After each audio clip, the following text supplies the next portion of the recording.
On arrive maintenant au dernier exercice. Un laboratoire a mis au point une vitamine sous forme de comprimé et soit X la quantité de calcium dans un comprimé. Donc, on considère X sur une loi normale N M sigma, M égale à 1 gramme et d'écart type sigma égale à 0,03. Il a donné une propriété sur ce comprimé, que ce comprimé est mis à la vente si X, si sa quantité de calcium est compris entre 850 mg et 1070 mg. Calculer la probabilité qu'un comprimé soit vendu hors d'une quantité insuffisante de calcium.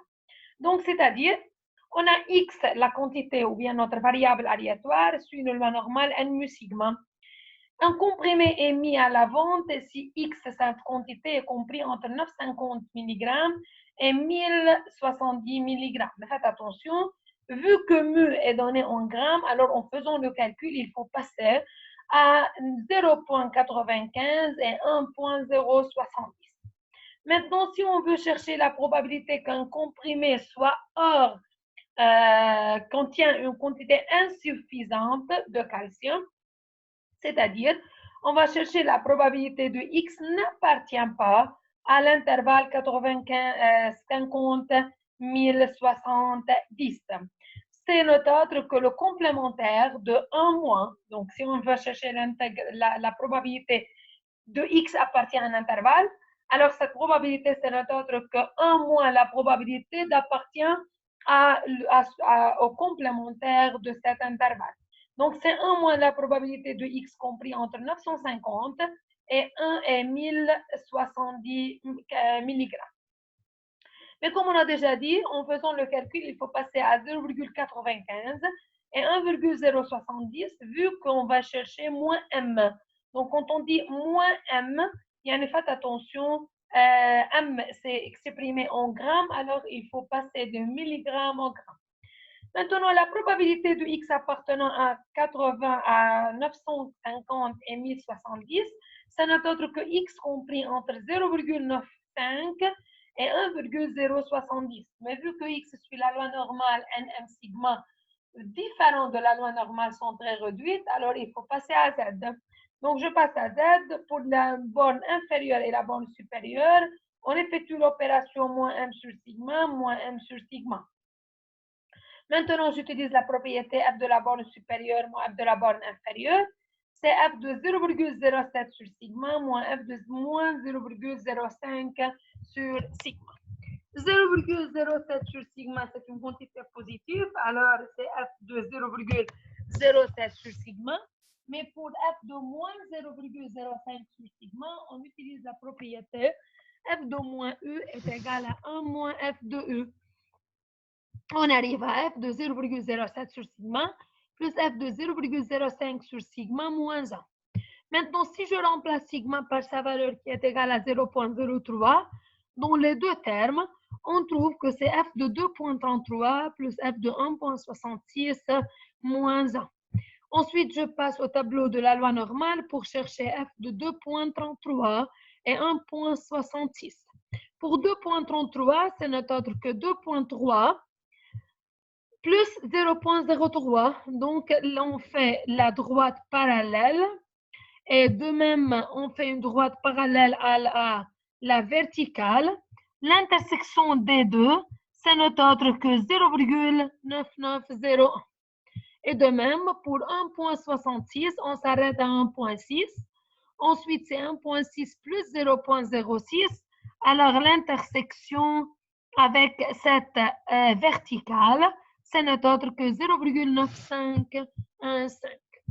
En remplaçant chaque terme par sa valeur, on trouve que la probabilité que X appartient à l'intervalle 950 et 1070, c'est notre autre que 0,90416.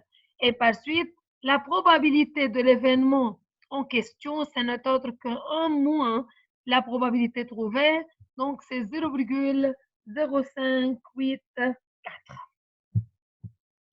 On passe à la deuxième partie.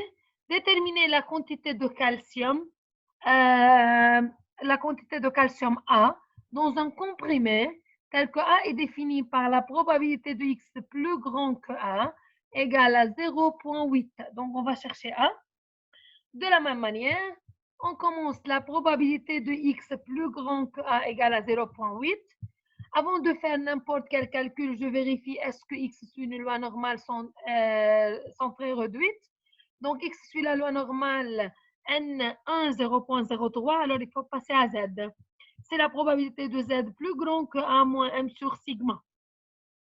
Maintenant, probabilité de Z plus grand que A moins M sur sigma égale à 0,8. En passant au complémentaire, donc c'est 1 moins la probabilité de Z plus petit égale à 0,8. Cela équivalent à dire que 1 moins F de A moins M sur sigma égale à 0,8. Donc F de A moins M sur sigma égale à 0,2. Mais comme on a déjà vu dans le premier exemple, si la probabilité est plus petite que 0,5, alors il faut utiliser la symétrique, donc plus petit que 0,5. Par suite, cette valeur n'appartient pas au tableau. Je considère une nouvelle variable qui est égale à moins A moins M sur sigma, ou bien je peux considérer notre variable A moins M sur sigma, c'est 1 moins U. Et par suite, dire F de A moins M sur sigma égale à 0,2 revient à dire F de moins U égale à 0, F de moins U égale à 0,2.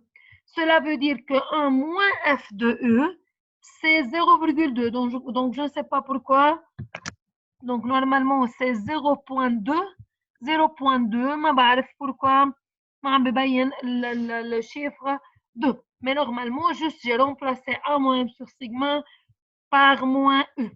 Alors, F de U, c'est notre autre que 1 moins 0,2, c'est 0,8.